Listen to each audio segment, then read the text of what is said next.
god-awful noise. It's an 06 Forester XT, similar layout. It's a turbo, so there's a little bit of a difference here. AC compressor, alternator, power steering drive belt.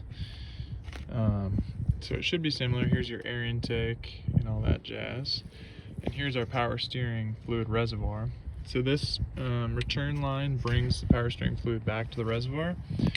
To get in and solve this equation, generally speaking, this is the top of your power steering pump here. Here's the fluid feed line, don't mess with that. There's a 12mm bolt here that secures the sensor like this. Pop that 12mm bolt off. You're gonna have power steering fluid come out, wipe it up, because it smells really awful, especially when it burns. And this sat down there like so. Pull this guy off, and generally the culprit is this black O-ring right here. It's very dry and very brittle, and when those get old, it allows air to cavitate into this high pressure system and give you that god-awful noise. This is the replacement part directly from Subaru, 34439FG 000, and it's a O-ring. So hopefully this can replace it. Generally it is the main issue.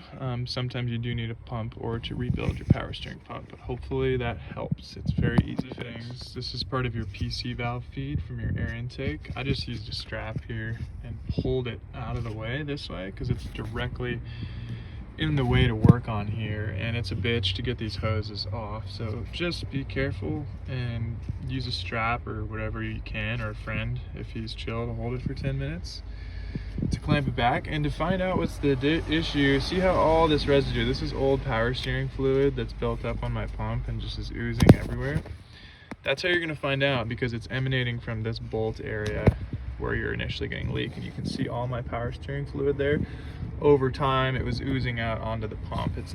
This isn't the culprit, right, because it's dry. So use that as your evidence to find out where your leak might be. So mine was obviously coming from here. So all is good.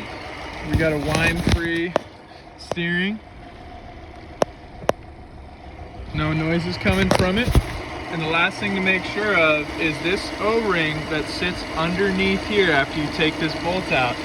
You're gonna put the O-ring on that, and as you seat it back down, really be careful. Seat it in there slowly and only crank this really lightly. I maybe put 5 to 8 pounds of force on it, because if you go too hard, this is a new one that I messed up and I pushed too hard and frayed it. And then lastly, I would switch out all your power steering fluid. I just put brand new one in there. You can get a turkey baster and suck it all out. Run the engine once more.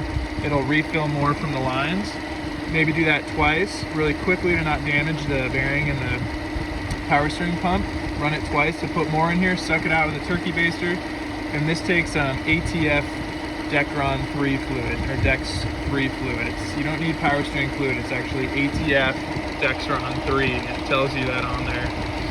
But yeah, that's all it is to fix it.